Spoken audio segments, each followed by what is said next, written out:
எல்லா புகழும் இறைவனுக்கு என்று சொல்லிக்கொண்டு இங்கு அமர்ந்திருக்கும் பெரியவர்களுக்கும் ஜோதிடர்களுக்கும் என்னுடைய முதன்மை வணக்கத்தை தெரிவித்துக் கொள்கிறேன். எனக்கு வாய்ப்பு கொடுத்த எம்பி வினோதி மேடத்துக்கும் ஜோதிட ரத்ன யூடியூப் சேனலுக்கும் நான் நன்றியை தெரிவிச்சுக்கிறேன். சரி, நேராக சப்ஜெக்டுக்கு போயிடுவோம். என்னுடைய கருத்து என்ன அப்படின்னா, ஜோதிடத்தை நமக்குள்ள எப்படி எடுத்துட்டு போறது, நம்ம உடலோட ஒன்றி போனதுதான் ஜோதிடம். பஞ்சபூதங்கள் இல்லாம நம்மளுடைய உடல் இயங்காது. அப்ப கிரகங்களும் பஞ்சபூதங்களும் நம்மளுடைய உடல்ல எப்படி செயல்படுது, அப்ப உடலோட ஜோதிடத்தை எடுத்துட்டு போகும்போது நம்மளுக்கான புரிதல் கிடைக்கும். அங்க பரிகாரம் அப்படின்னு ஒன்று தேவைப்படாது. சரிங்களா? அப்போ என்னுடைய ஜோதிடம் என்ன அப்படின்னா, பரிகாரமே இல்லாம எப்படி உங்களை புரிஞ்சுக்கிட்டு நீங்க பயணிக்கணும் அப்படின்றது மட்டும்தான் என்னுடைய கருத்து. இது சரி. இப்ப நிறைய பேர் நான் புதுசா பாக்குறேன். இதுக்கு முன்னாடி பல யூடியூப் சேனல்ல இந்த பிளட் குரூப் பத்தி பேசியிருக்கேன். அது ஒரு நிமிஷம் நான் ரெஃபர் பண்ணிடுறேன். நம்மளுடைய பிளட் குரூப்ன்றது பஞ்சபூதத்தின் தத்துவம். அதை நான் என்னன்றதை சொல்லிடுறேன். ஏ குரூப் அப்படின்னா நெருப்பு தத்துவம், பி அப்படின்னா மண் தத்துவம், ஓ அப்படின்னா காற்று தத்துவம், ஏபி அப்படின்னா நீர் தத்துவம், ஓ பாம்பே பிளட் குரூப்னா ஆகாய தத்துவம். ஓகே ஓகே, பொறுமையா சொல்றேன் மேடம். எனக்கு கொஞ்சம் வாதம் அதிகம், அதனால கொஞ்சம் வேகமா ஸ்பீடா பேசிடுவேன். அதாவது ஏ அப்படின்னா நெருப்பு, பின்னா மண்ணு, ஓனா காற்று, ஏபின்னா நீர், ஓ பாம்பே பிளட் குரூப்னா ஆகாய தத்துவம். அப்ப இந்த 5 தான் பாசிட்டிவாகவும் செயல்படுது, நெகட்டிவாகவும் செயல்படுது. அப்ப ரத்த வகை 5 பாசிட்டிவ் இருக்குது, 5 நெகட்டிவ் இருக்குது. சரிங்களா? அப்ப நம்மளுடைய பிளட் குரூப் தான் பஞ்சபூதத்தின் தத்துவம். ஒவ்வொரு மனிதனுக்குள்ளுமே பஞ்சபூதங்கள் பிளட் குரூப்பா இருக்குது. அப்ப மனிதன் தான் கடவுள் அப்படின்றது என்னுடைய கருத்து.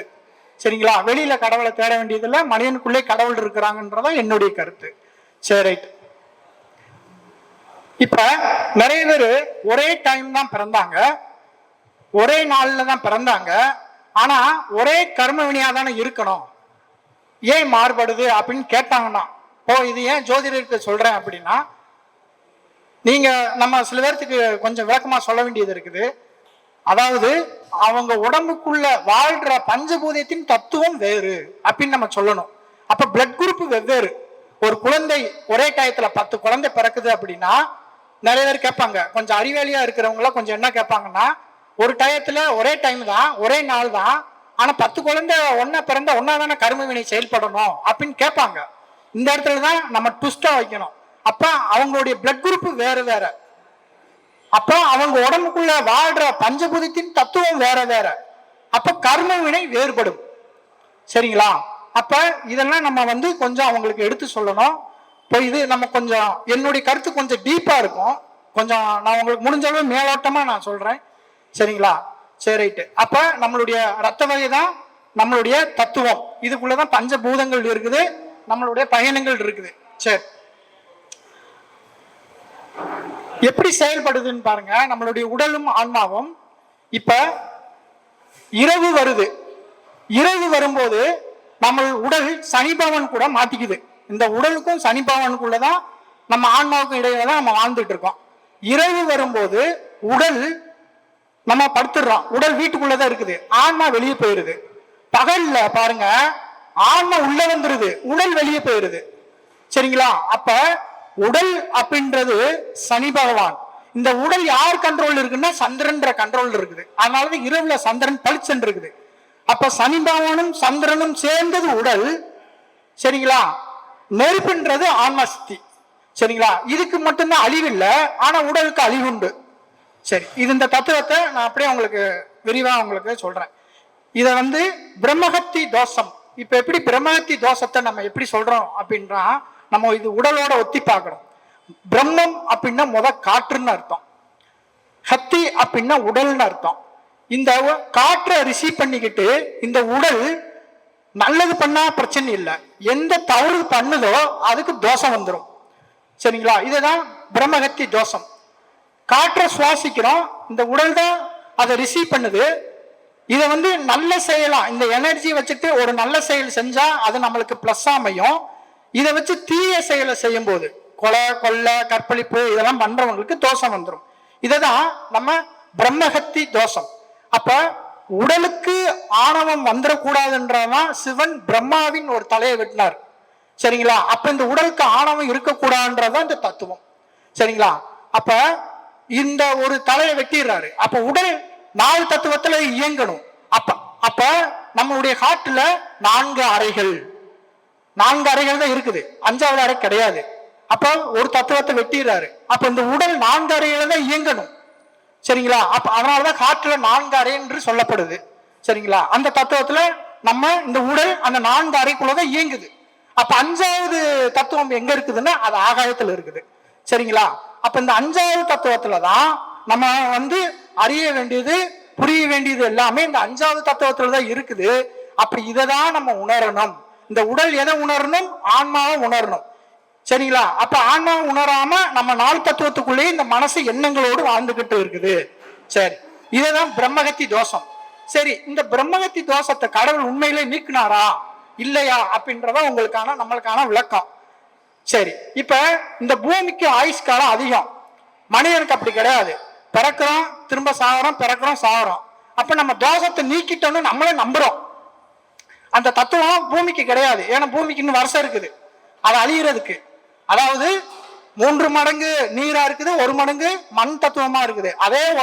அதே தத்துவம் தான் நம்ம உடம்புல 3 மடங்கு நீர் இருக்குது, 1 மடங்கு செல் இருக்குது. பூமி வேற நம்ம வேற கிடையாது. அப்ப இந்த பூமி எப்ப நீரால் அழியப்படுதோ அப்பதான் இந்த தோஷத்தான வலிமை வந்து இருக்குது. இது எப்படி நான் உங்களுக்கு கனெக்ட் பண்றேன். இந்த பூமி இன்னும் தோஷத்தை வந்து சிவன் வந்து அந்த தோஷத்தை கழிக்கல.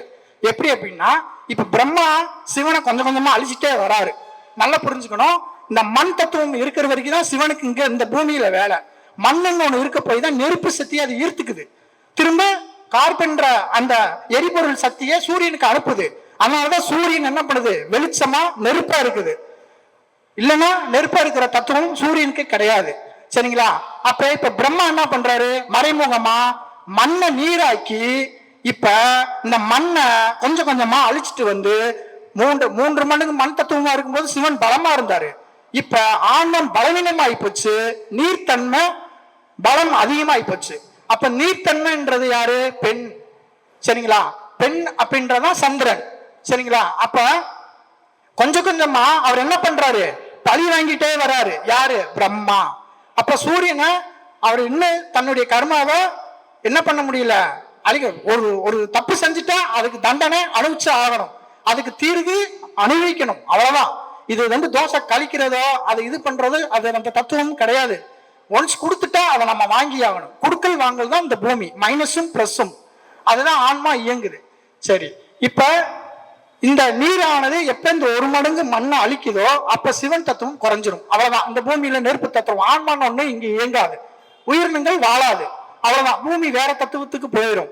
அப்ப சிவனா அழிக்கிறாரு. அப்ப தோஷத்தை அவர் வந்து வாங்கிக்கணும், சிவன் வாங்கிக்கணும். அந்த தோஷத்தை தான் நம்ம வந்து இப்ப இயங்கிட்டு இருக்கோம். அப்ப தோஷம் வந்து நீங்கிருச்சா அப்படின்னா நீங்கள. ஏன்னா பூமிக்கு ஆயுட்காலம் இன்னும் வருடங்கள் இருக்குது. மனிதனுக்கு அப்படி கிடையாது. அவங்க வந்து நம்ம பிறக்கிறோம் சாகிறோம். அப்ப நம்ம தோஷத்தை கழிச்சிட்டோம் அப்படின்றது நம்மளாம் நம்பிக்கிறது தான்.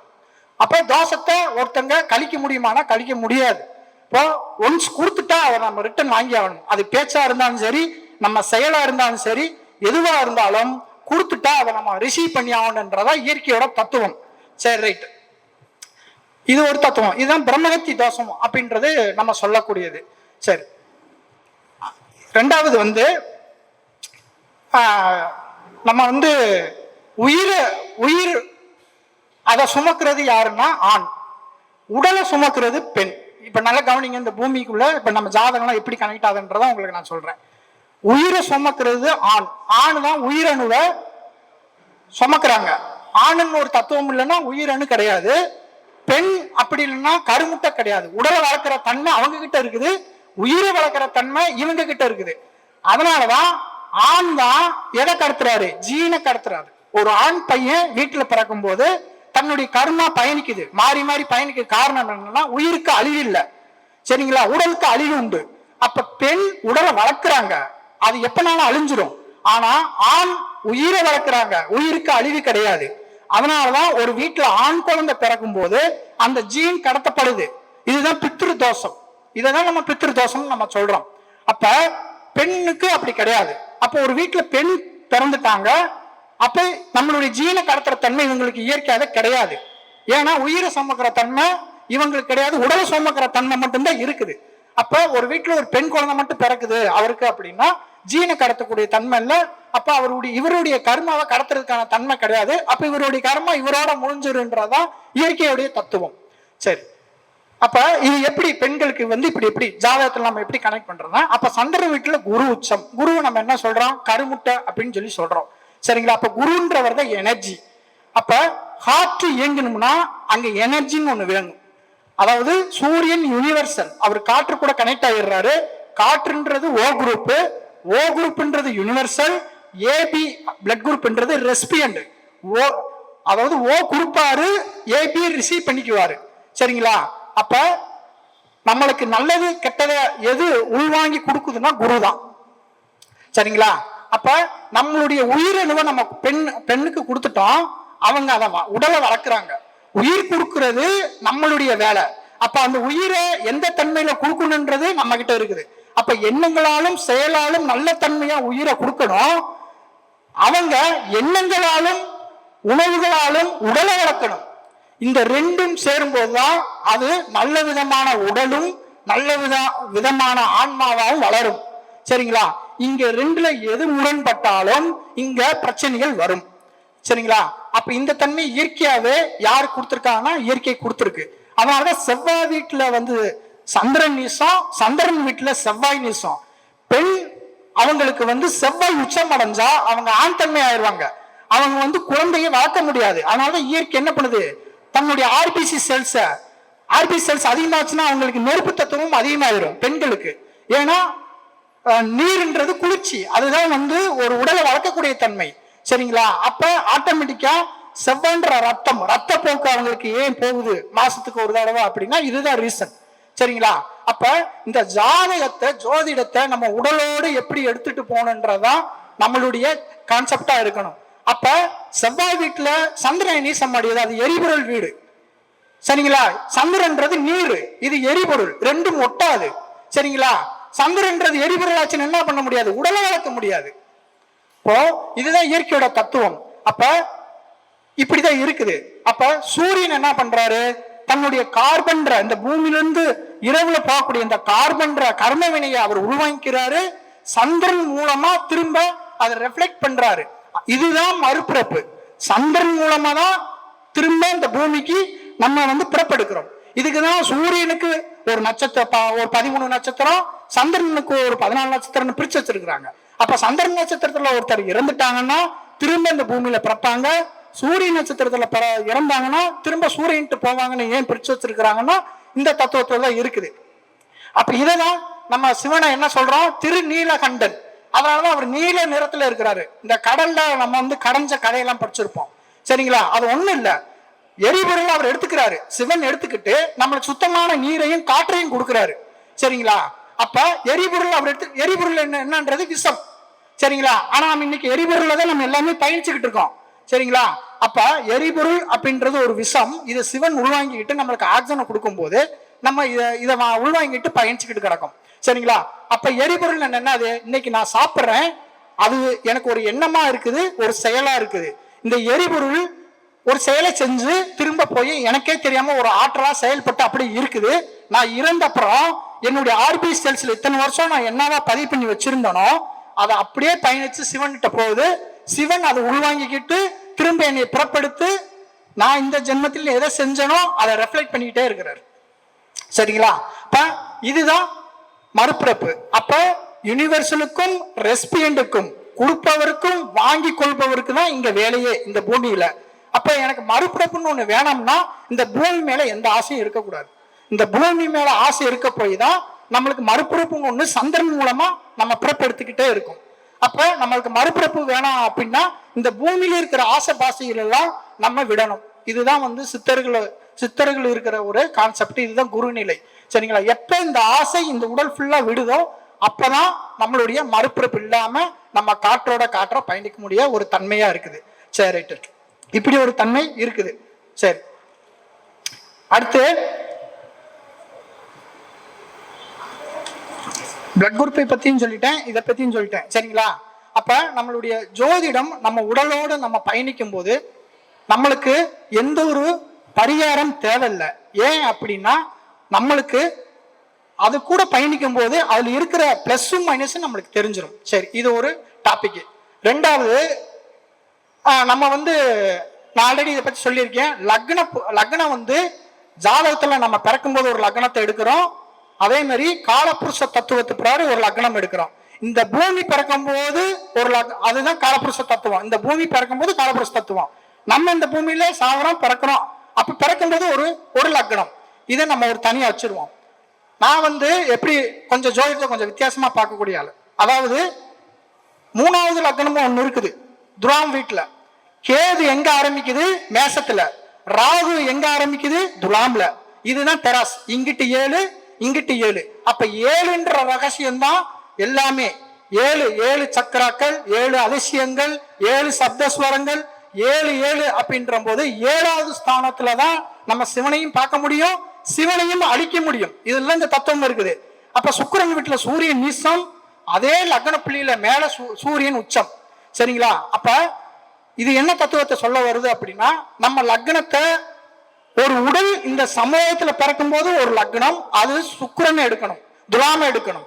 ஒரு ஆன்மா இந்த பூமியில பிறக்கும் போது காலபுருஷ தத்துவத்துக்கு மேசத்தை எடுக்கணும்.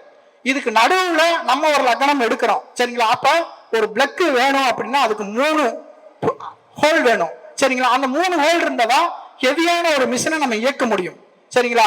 அப்ப 3 லக்ன புள்ளி இயற்கையாவே இருக்குது. ஆனா நம்ம எடுத்துக்கிறது லக்ன புள்ளி 2 தான்.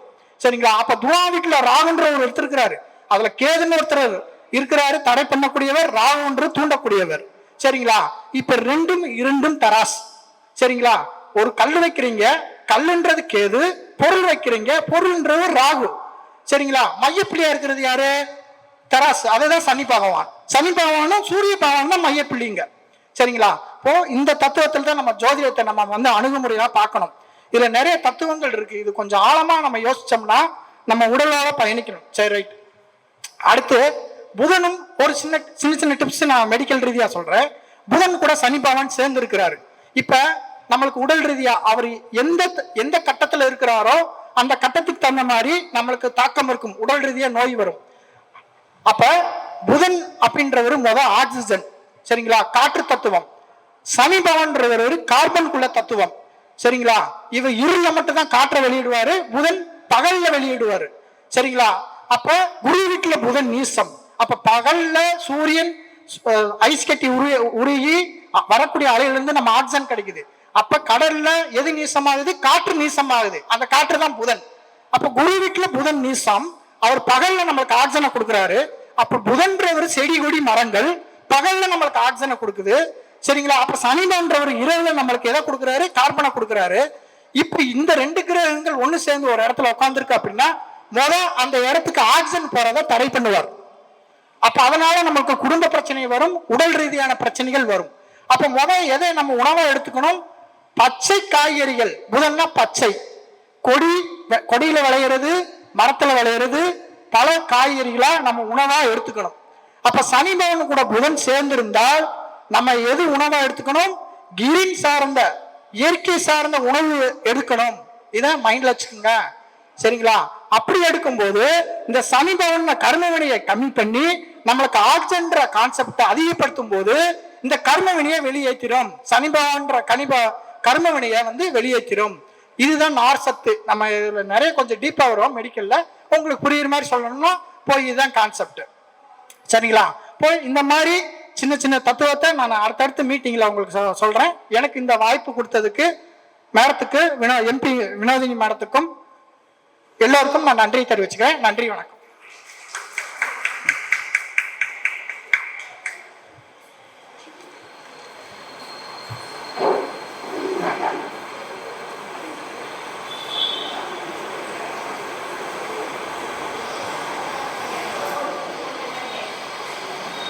என்னுடைய ஃபோன் நம்பர் நோட் பண்ணிக்கங்க.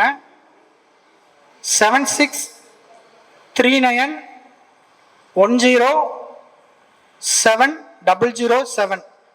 அதே மாதிரி சந்திரனும் செவ்வாயும் நேருக்கு நேர் பார்த்துக்கிறாங்க, 6ஆம் இடத்துலயோ இல்லை 8ஆம் இடத்துல இருந்து ஏதோ ஒரு பார்வையா பார்த்துக்கிறாங்கன்னா, சந்திரன்னா நீர், செவ்வாய்னா மண். மண் நீருக்கு அழுத்தம் கொடுக்கும், நீர் மண்ணுக்கு அழுத்தம் கொடுக்கும். இதனால கிட்னி ப்ராப்ளம் வரும், இதனால பிரச்சனைகள் வரும். மண் என்றது சூரியன் தத்துவத்தில் இருக்குது, நீர் என்றது சந்திரனோட தத்துவத்தில் இருக்குது. இரண்டும் 2 கிட்னிகள்.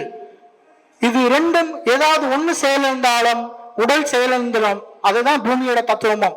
இந்த பூமின்ற உடலும் நம்மளுடைய உடலும் வெவ்வேறு கிடையாது, எல்லாம் ஒண்ணுதான். தேங்க்யூ, நன்றி.